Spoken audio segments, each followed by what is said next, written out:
Start with the application of ray diagram and uses of concave mirror. We have already studied the 6 ray diagram of concave mirror, right?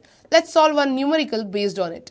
The question says a concave mirror has a focal length of 10 centimeter.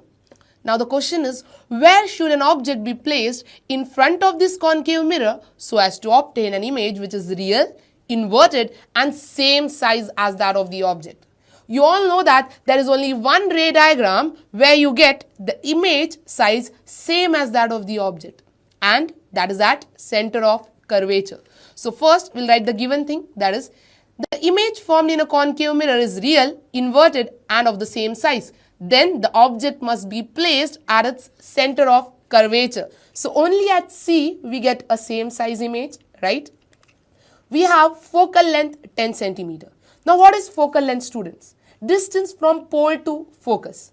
And you know, distance from pole to focus is 10 centimeter. We have also studied one thing. Distance from center of curvature to pole is radius of curvature.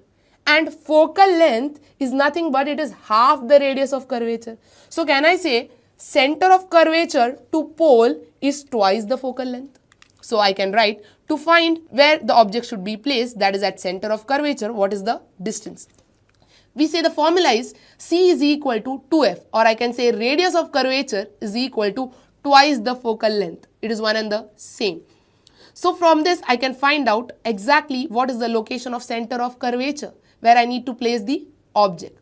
So C is equal to 2 into f. Now focal length you know it is 10. So 2 into 10 will be 20, and so we say the center of curvature should be at a distance of 20 centimeter. From this we can conclude that thus the object should be placed at a distance of 20 centimeter in front of the concave mirror so that you will get an image which is real, inverted and same size. Right, students? Moving further to the uses of concave mirror. Let's see the first use of concave mirror. It says concave mirrors are commonly used in torches, next in searchlights, and finally and vehicle headlights to get a powerful beam of parallel lights.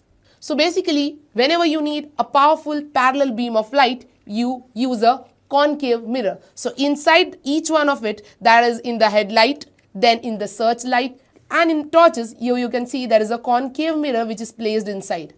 After that, the second application or the second use, it says concave mirror are used as shaving mirrors to see a large image of the face.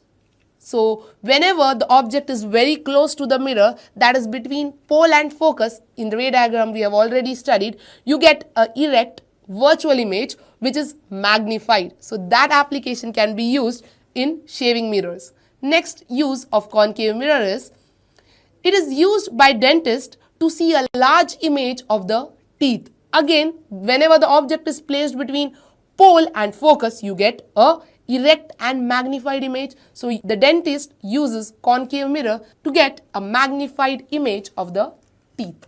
The next application, the fourth one, it says large concave mirror are used to concentrate sunlight to produce heat in solar furnace. So in solar furnace, again we use concave mirror. And finally, the last application, it says concave mirrors are used in doctor's head mirror to concentrate the light beam of a small area of a body part such as nose, throat, ears, teeth to be examined. So in the head mirror of the doctor, there is a concave mirror. So these are the applications or the uses of concave mirror. So students, here we have completed the ray diagrams of concave mirror and its applications.